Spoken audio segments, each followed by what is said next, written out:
Hey, we got Sophie the Trophy, one half of the Blonde Bombers, coming out and exposing her truth with this Bria Hartley situation. She's also letting it be known the behind the scenes and what's really going on with Caitlin Clark's injury. Sophie Cunningham just lit the fuse, and fans are freaking out. This isn't about refs, dirty fouls, or another cheap shot. It's about Caitlin Clark possibly walking away from the WNBA altogether. Yeah, you heard that right. The league's brightest star, the face of women's basketball, and suddenly the conversation is about whether she even has a future in the league. Would you back Caitlin if she walked? Because Sophie basically hinted her WNBA career might be shorter than anyone imagined, and now the panic is real. And honestly, can you blame her? The signs have been there for months. Clark isn't a rookie anymore.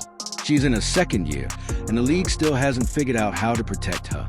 Night after night, she's hacked, shoved, and treated more like a target than the superstar she is. So when Sophie drops a bomb like this, people act shocked. But should they be? The league has practically been daring Caitlin to walk away. And here's the kicker. Sophie knows what she's talking about.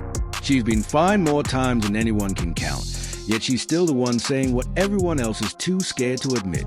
Caitlin's situation is flat out unsustainable. Caitlin close? How's she come along? Dude, I don't know. Everyone keeps asking, everyone's like, you know, and I'm like, literally, she doesn't even know. Like, it's just like a day by day legit type of thing. And so, yeah, she's close, but like, you also have to remember, like, she could be playing if it wasn't in the WNBA by now, but like at this level, with how deep and like how good people are nowadays in our league, which is the best it's ever been, like you can't just be good, you have to be on top of your game. And so just trying to get her back in game shape, I think, is what they're trying to do. But like, again, it's literally a day by day. I'm not holding out any information. I just literally... Sophie didn't hold back. She flat out said Caitlin might not even know when she's coming back from injury. The official line, day by day. But fans know how that story goes.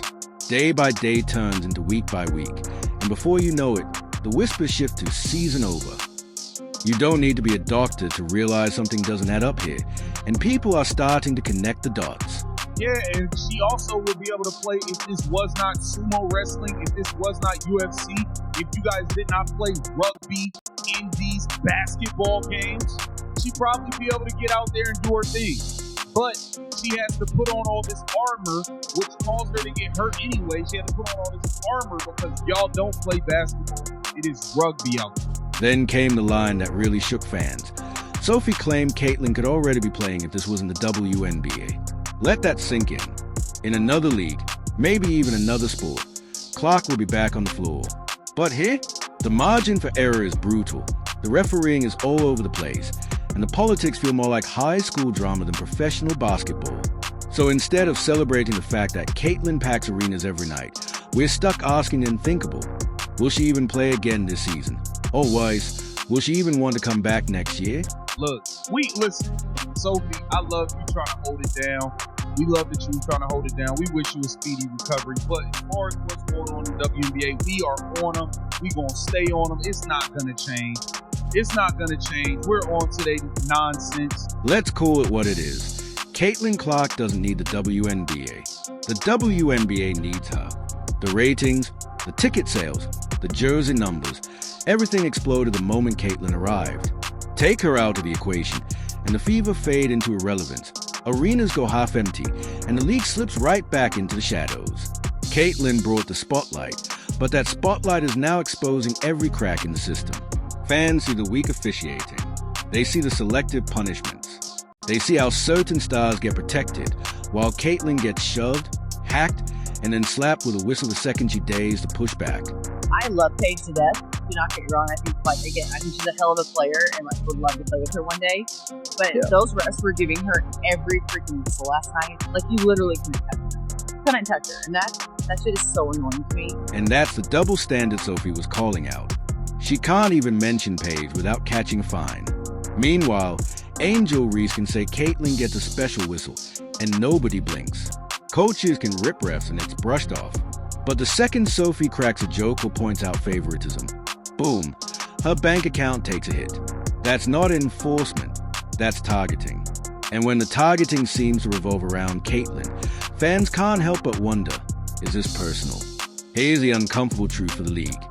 Caitlin Clark doesn't strike me as someone willing to waste a career getting bullied by refs and resented by peers. She's competitive, fiery, but also smart. If she feels this league is breaking her body and draining her energy, why wouldn't she look elsewhere? Let's be real, Europe is calling. Countless stars go overseas because the paychecks are bigger, the respect is higher, and the officiating is, ironically, better. Caitlin could sign tomorrow and instantly become the highest paid women's player on the planet, without logging another WNBA minute. And honestly, fans wouldn't blame her. They'd stream her games in Spain, Italy, or Turkey by the merch, and cheer her on while the WNBA sat back wondering how they lost their biggest star before year 3. But the scarier angle? Caitlin doesn't need basketball. She's already hinted at golf. Imagine her going full page Byron. Sponsorships, media, maybe even playing professionally.